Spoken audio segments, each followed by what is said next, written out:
ಜಿಲ್ಲೆಗಳನ್ನ ಇನ್ನಷ್ಟು ಅರ್ಥ ಮಾಡಿಕೊಳ್ಳೋಣ. ಡಿಸ್ಟ್ರಿಕ್ಟ್ ದರ್ಶನ ಟಾಕಿಂಗ್ ಪ್ಯಾರೆಟ್ಸ್ ನಲ್ಲಿ. ನೋಡ ನೋಡ ಎಷ್ಟು ಚಂದ ಅಲ್ಲ ನಮ್ಮ ದಾವಣಗೆರೆ. ಬೆಣ್ಣೆ ನಗರಿಯ ವಿಶೇಷತೆ, ವಿಶಿಷ್ಟತೆ, ವಿಸ್ಮಯ ಇಲ್ಲಿದೆ ನೋಡಿ. ಈ ಜಿಲ್ಲೆಯ ಹೆಸರು ಕೇಳಿದ್ರೆ ಸಾಕು, ಛೇ ಇದೇ ನಮ್ಮ ರಾಜ್ಯಕ್ಕೆ ರಾಜಧಾನಿ ಆಗ್ಬಾರ್ದಿತ್ತೆ ಅಂದ್ಕೊಳ್ತಾರೆ. ಈ ಜಿಲ್ಲೆಯ ಫೇಮಸ್ ತಿನಿಸು ನೆನಪಾದ್ರೆ ಚಾಮರಾಜನಗರದಿಂದ ಬೀದರ್ವರೆಗೂ ಇರೋ ಜನರ ಬಾಯಲ್ಲಿ ನೀರ್ ಬರುತ್ತೆ.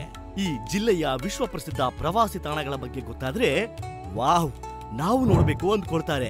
ಹಾಗೆ ಇಲ್ಲಿಯ ವ್ಯಾಪಾರ ವಹಿವಾಟುಗಳ ಬಗ್ಗೆ ಕಿವಿಗೆ ಬಿದ್ರೆ ತಾನು ಹೋಗಿ ಬಿಸಿನೆಸ್ ಆರಂಭಿಸಬೇಕು ಅಂದ್ಕೊಳ್ತಾರೆ. ಶಿಕ್ಷಣ ಸಂಸ್ಥೆಗಳ ಬಗ್ಗೆ ಗೊತ್ತಾದ್ರೆ ತಮ್ಮ ಮಕ್ಕಳನ್ನು ಅಲ್ಲೇ ಓದಿಸಬೇಕು ಅಂತ ಆಸೆ ಪಡ್ತಾರೆ. ಅಷ್ಟಕ್ಕೂ ಈ ಜಿಲ್ಲೆ ಯಾವುದು ಅಂತೀರಾ? ಅದೇ ನಮ್ಮ ದಾವಣಗೆರೆ ಜಿಲ್ಲೆ. ಈ ನಮ್ಮ ದಾವಣಗೆರೆ ಜಿಲ್ಲೆ 1997 ಆಗಸ್ಟ್ 15ನೇ ತಾರೀಕಿಗೂ ಮುನ್ನ ಚಿತ್ರದುರ್ಗ ಜಿಲ್ಲೆಯ ಒಂದು ತಾಲೂಕಾಗಿತ್ತು ಅಷ್ಟೇ. 1997ರಲ್ಲಿ ಇದೇ ಜಿಲ್ಲೆಯವರಾದ ಅಂದಿನ ಮುಖ್ಯಮಂತ್ರಿ ಜೆ.ಎಚ್. ಪಟೇಲ್ ಅವರು ದಾವಣಗೆರೆಯನ್ನ ಪ್ರತ್ಯೇಕ ಜಿಲ್ಲೆ ಮಾಡೋ ತೀರ್ಮಾನ ತೆಗೆದುಕೊಳ್ತಾರೆ.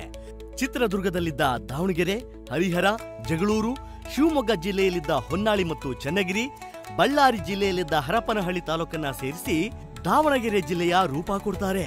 ಇದರಲ್ಲಿ ಇದೀಗ ಹರಪನಹಳ್ಳಿ ತಾಲೂಕು ವಿಜಯನಗರ ಜಿಲ್ಲೆಗೆ ಸೇರ್ಪಡೆಯಾಗಿದೆ. ಇದಕ್ಕಿಂತ ಮುಂಚೆ ದಾವಣಗೆರೆ ಜಿಲ್ಲೆ ಹೇಗಾಯ್ತು ಅನ್ನೋ ಮಾಹಿತಿ ನಿಮ್ಗೆ ಗೊತ್ತಿತ್ತಾ? ಗೊತ್ತಿದ್ರೆ ದಯವಿಟ್ಟು ಕಮೆಂಟ್ ಮಾಡಿ. ಕರ್ನಾಟಕದ ಮ್ಯಾಪ್ನ ಮಧ್ಯಭಾಗದಲ್ಲಿ ಕಾಣಿಸೋ ಈ ಬೆಣ್ಣೆ ನಗರಿ ಜನರನ್ನ ತನ್ನತ್ತ ಕೈಬೀಸಿ ಕರೆಯುತ್ತಿದೆ.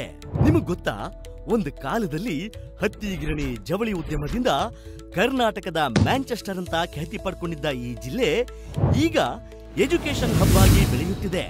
ಬೆಂಗಳೂರಿನಿಂದ 270 ಕಿಲೋಮೀಟರ್ ದೂರದಲ್ಲಿರೋ ಈ ನಮ್ಮ ದಾವಣಗೆರೆ ಜಿಲ್ಲೆ ಒಟ್ಟು 6 ತಾಲೂಕು, 6 ಪಟ್ಟಣ, 843 ಹಳ್ಳಿಗಳನ್ನ ಒಳಗೊಂಡಿದೆ.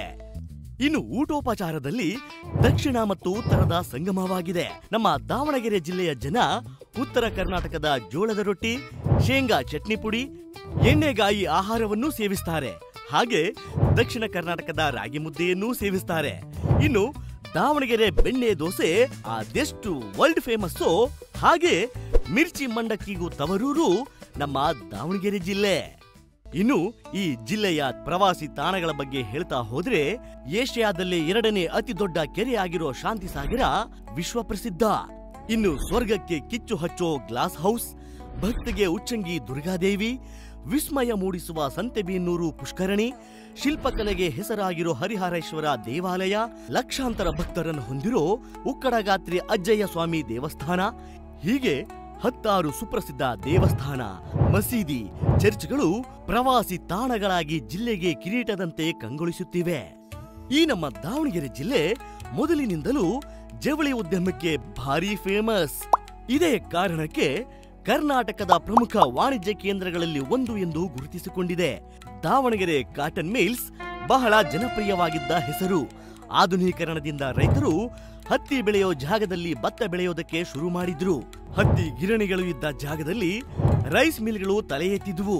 ದಾವಣಗೆರೆಯ ದೊಡ್ಡ ವಸ್ತ್ರ ಅಥವಾ ಬಟ್ಟೆ ಅಂಗಡಿ ಅಂದ್ರೆ ಅದು BS ಚನ್ನಬಸಪ್ಪ ಮತ್ತು ಸನ್ಸ್. ಇದೀಗ ಹತ್ತಿ, ಮೆಕ್ಕೆಜೋಳ, ಕಡಲೆ, ಸೂರ್ಯಕಾಂತಿ, ಭತ್ತ, ಅಡಿಕೆಯನ್ನ ಬೆಳೆಯುತ್ತಿದ್ದಾರೆ ಇಲ್ಲಿನ ರೈತರು. ನಮ್ಮ ದಾವಣಗೆರೆ ಎಜುಕೇಶನ್ ಹಬ್ನಿಂದಾಗಿಯೂ ಖ್ಯಾತಿಯನ್ನ ಪಡ್ಕೊಂಡಿದೆ.